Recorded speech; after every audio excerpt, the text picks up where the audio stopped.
All right, guys. So, Marvel is being silly again when it comes to their canon and the ABC shows. Let's just get into this article here.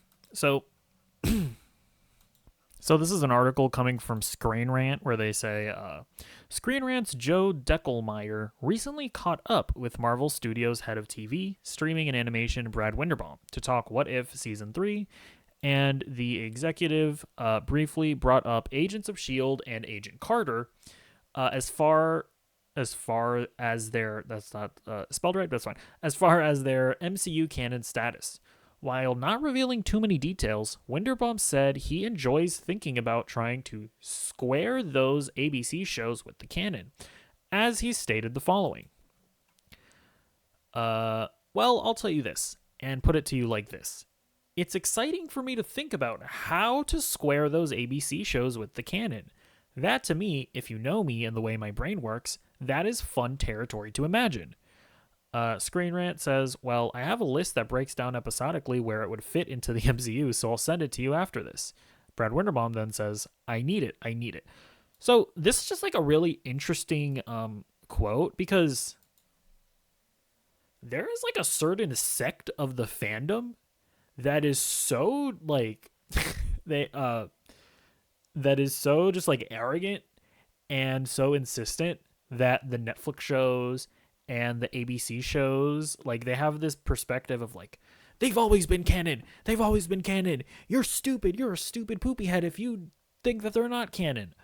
When the guy himself, Brad Winderbaum, the head of Marvel Studios TV, has had to come out and say that as far as the Netflix shows, that they're now officially Netflix canon. They were not going to be canon beforehand. Now they've made the decision to make it Netflix, to make the Netflix stuff canon to the MCU. And now he's literally saying, like, about the ABC shows that he's trying to, like, maybe figure out to see how they would fit, how they would square up, right? How they would fit into the MCU. They've literally come out and said that there was a period of time where it was weird and it wasn't necessarily canon. Now they're clearly trying to see if they can figure it all out to make it canon. And, like, this to me has, admittedly, to be fair to the people that have been insisting all this time that they are canon, obviously they're not, like, crazy to think that, right? I mean, Coulson was in the Avengers movies, or in the Marvel movies from Avengers beforehand, and then they spun him off into his own TV show. That obviously, like, you would obviously go like, oh yeah, obviously that's canon. Agent Carter was in Captain America: The First Avenger. They then spun her off into her own TV show. Obviously, you would think that that's canon. And the reality is I think initially they were very much meant to be canon, right? Initially, the Netflix shows reference the first Avengers movies. What do they call it? The event or something? The incident? I remember they would call it. There's that line in the first season of Daredevil where Wesley is like, I could understand if you get beat up by a guy with a hammer or a giant rage monster, but you're telling me you're getting beat up by a guy in a black suit? Like that, you have that line. So, like, obviously they were initially intending the Netflix stuff to be canon. And even Agents of S.H.I.E.L.D., I remember. Although, to be fair, I only really watched, like, the first 2 seasons of Agents of S.H.I.E.L.D., but I remember they were very explicitly trying to fit into the MCU, where, like, I remember the Winter Soldier impacted the plot of Agents of S.H.I.E.L.D. I remember I think they visited, like, one of the locations from Thor: The Dark World. So I think at first they were very much, like, intended to be canon. But then, you know, I can say this for a fact with the Marvel Netflix shows, they very quickly just stopped even trying to fit them into. Like, they just completely stopped referencing the MCU whatsoever. Now, I can't necessarily speak to how Agents of S.H.I.E.L.D. Like, treated its canon past, like, the first couple of seasons. But you guys can let me know in the comments. Did they keep on directly tying into the MCU? Like, were they visiting, you know, the remnants of, of locations of Iron Man 3 where they like specifically referencing things that would happen in like, I don't know, I'm just trying to think of a random movie of like a phase 3 films, like were they referencing it? Was Agents of Steel was Agents of Shield still going on when like the blip happened? Was that directly tied into Agents of Shield? Like, I'm just wondering, and that's a question that I have. But I'd be willing to bet that they probably stopped tying into the MCU as neatly. And then, not to mention the fact that the movies never referenced anything that would happen in the Netflix shows, right? Like, you would never see something that happened in a Netflix show impact what would happen in a movie. Again, correct me if I'm wrong, but you would never really see what would something that would happen in Agents of S.H.I.E.L.D. affect the movie in some way. It's like the closest thing that I can think of is that the guy who played Jarvis in Agent Carter, I believe he came back in Avengers Endgame and or Avengers Infinity War.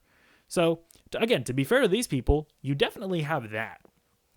Like, that is something that happened, and that's something that you can like tip your cap to and be like, aha, got you. And I guess something that I'll say here is that it was always like a weird, messy situation. Like, I remember when Brad Winderbaum talked about the Netflix thing, he explicitly said that it was never 100% behind the scenes. It was always like a weird topic of conversation that they were always trying to like tiptoe around and not really definitively say one way or the other. Internally within Marvel Studios, it was never like a surefire thing of whether it was canon or not.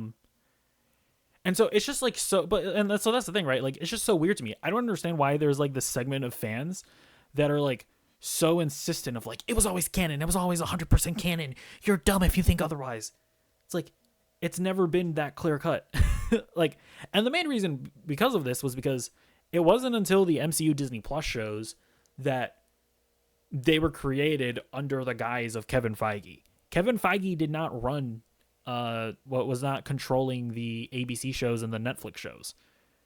And so because of that, they stopped like communicating with each other, right? The shows and the movies did. Now listen, it's cool, I think, that Brad Winderbaum, right, and Kevin Feige, they're now trying to make more of an exerted effort to be like, hey, the Netflix shows, we're going to just make them canon, right? Now they're canon, and that's definitive. And hopefully it happens with Agents of S.H.I.E.L.D. as well. I stopped watching that show, but like, I remember like I saw like a scene from like one of the last few seasons, and I think, what are they, like fighting Kree or something? So I don't know how messy it's going to be. I think there was also time travel in Agents of S.H.I.E.L.D. at some point.